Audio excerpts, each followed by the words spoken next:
Welcome to Baja, California. Check out this excellent snake that we just flipped up. This is a coast night snake. Now, Baja has a number of really cool endemics, and we're going to look for some of them. This is not one of them. We have the same species right at home, but this is a full-grown night snake. They are relatively small snakes. They have lovely sort of black markings on the back of the head of the neck. And so it's excellent to see this guy as our very first snake of our trip out here. But we hopefully can find a really good set of things. I'm hoping for a collection of endemics out here. So stay tuned and let's see what we find. Where Sonoran Desert meets the Pacific Ocean lies Baja, California.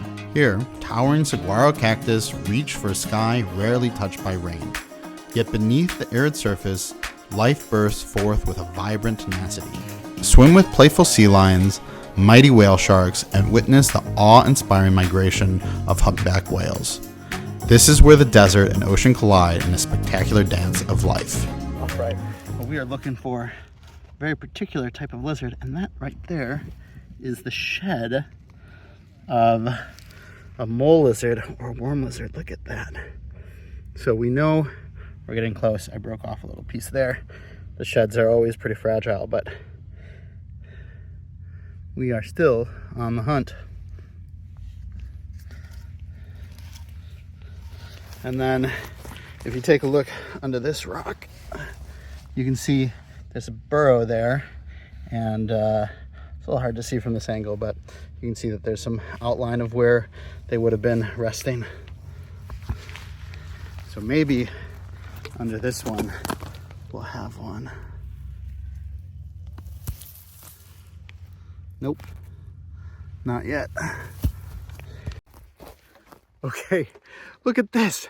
This is the weirdest lizard I have ever seen. It looks just like a worm. It kind of feels like one too. This is the five-toed worm lizard. One of the really cool things, now obviously he's got the same coloration of a worm, but if you look closely, you will see that he actually has legs. Now, I know that's normal for lizards, but most lizards have 4 legs. We've seen some that have no legs, but this guy is very unique because he has 2 legs, 2 little legs at the front. And now this is the only genus of lizards that have 2 legs. And so you can find these guys out here in Baja, California, and there are 2 other species that you can find in the west coast of Mexico. So very, very unique. And it's actually, I think, one of the clues, and we may see this else with some other species too, but one of the clues that Baja, California may have been connected to the rest of Mexico, because we'll get some species here that have closely related cousins in the mainland, but don't necessarily go up through like the Los Angeles area. They live underground. They're fossorial, so they don't need to have a lot of pigment to them. So if you look closely, you can even see his organs underneath. Very sort of translucent lizard here. But what an insane species. This is so incredibly cool. Time to put this guy back right where we found him, under this carpet.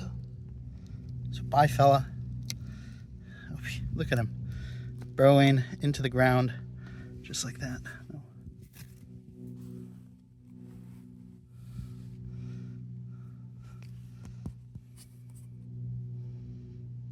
So out here in Baja, California, we have some lovely habitat like this cactus here, but we are actually looking through all of this trash.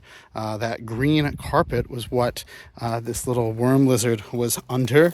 And the night snake was under something similar. So it is a bit of a mix of some, gorgeous views and some that aren't quite as nice. But that is sometimes the best way to herp. The best way to find things is to come to trash piles like this and flip up whatever you can find. If this one will flip for me, in hopes of seeing something.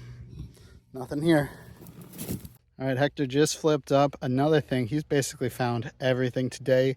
This is a western banded gecko, the same type that we have at home. And this is a sub-adult They get a little bigger, but very, very pretty. Very nice colors to it.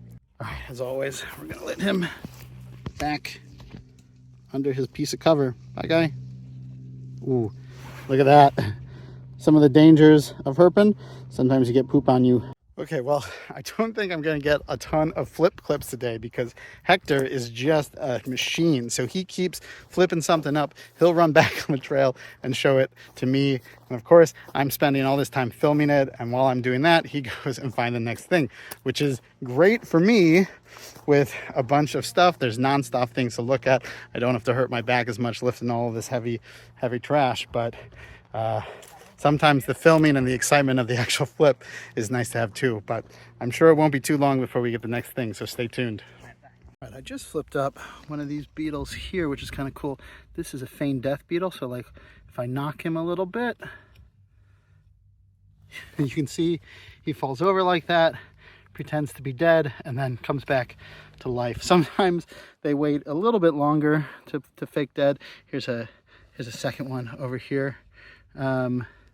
But that's kind of cool. Feigned death beetles. The ones we have at home are much more blue, but you need to see those guys under here. Pretty common out here.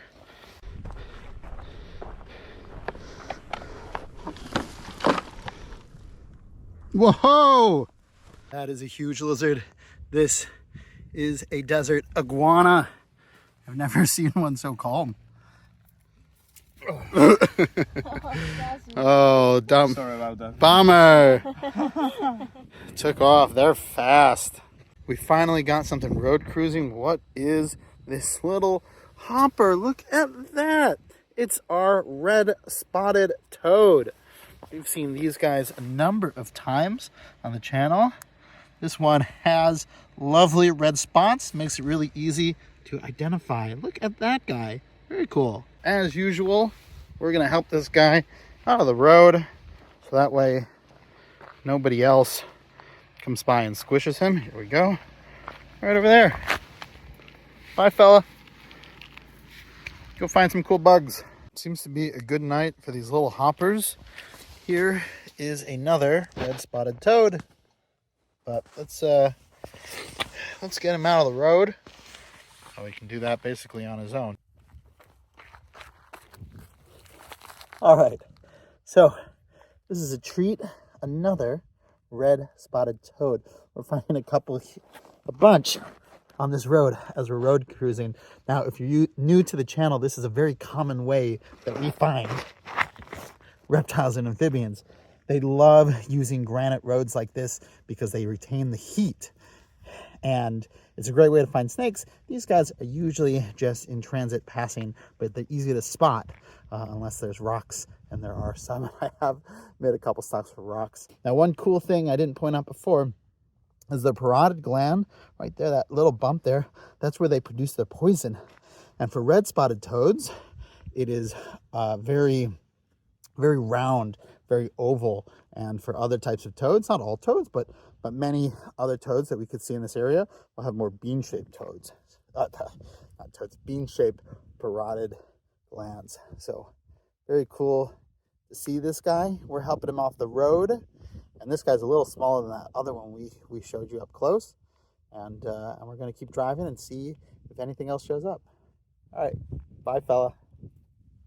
It's already jumping off. Oh, look what we got here. Is it alive? Is the question. It doesn't look like it. All right, we got our hook. Let's give it a tap. No, unfortunately, this guy was run over.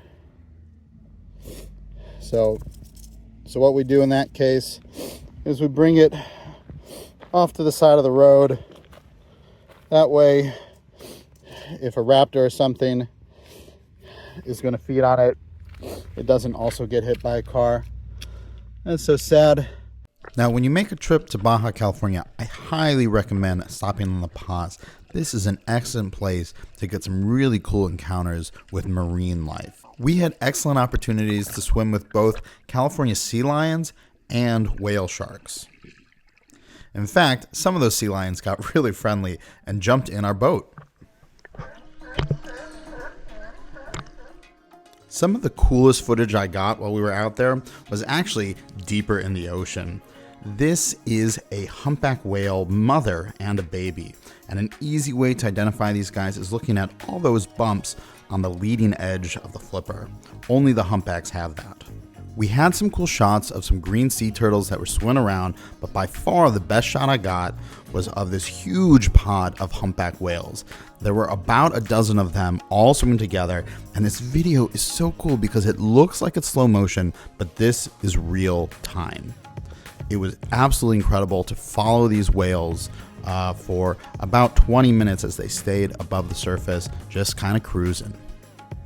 But now it's time to get back and look for more lizards, so let's see what I flip up. All right, behind me on these rocks, it's a little hard to see, but is another endemic lizard. Up here we have a Cape spiny-tailed iguana. Now the interesting thing is the spiny-tailed iguanas, they're all throughout Mexico, but if you go further north to where Baja actually connects to the rest of Mexico, you actually don't get any of the spiny-tailed iguanas. And one of the reasons that you don't find them in Los Angeles, San Diego, for example. And so it's another clue that the bottom of Baja California used to be connected to the rest of Mexico. That's why we have similarities like these spiny-tailed iguanas and also those worm lizards that have their relatives on western Mexico. All right, it's not the best of views, but we have another one of our Baja California endemics. This is our Baja California spiny lizard. He is just chilling here. Oh, it's coming out, making him a little bit easier to see. That's excellent. Look at him. Look at that. So one more endemic off the list, but hopefully we'll have a few more to find. Well, this is nice. So the spiny lizard was up on here. It has moved away. But right around the corner here, we have another species. This one is basically a Baja California endemic. If you can see his little head there, you might be able to see a little bit of pink underneath the head and some black markings on the side. This is our black-tailed brush lizard. They, like I said, they extend a little bit up into San Diego, so they're basically an endemic. This one is also a lifer for me. They're a lot smaller than those spiny lizards. Oh, look at that. Look at that right there. Look at that little gecko. This is a Xanthus leaf-toed gecko. Nice. Nice. Now these little geckos are really hard to tell apart. I'm pretty sure that this is the Xanthus, or Xanthi, I think is this scientific name, versus the San Lucian gecko. So nice to see this guy. It is another one of the endemic lizards that's out here. All right, this seems to always be a hazard. Look at that right there. This guy pooped on me too. That is that's one of the hazards of handling any of our reptile amphibian friends, and they always seem to poop on me. Well, let's let this guy get back to his spot, and we'll go see what else there is. Well, thanks so much for watching. We have seen some excellent wildlife out here, and it is just beautiful. You can see it is some gorgeous habitat. Please, if you like this kind of content, please remember to like and subscribe. I'm Greg Schechter. This is Schechter Natural History. That is some sort of lizard that's running away, and I'll see you in the field.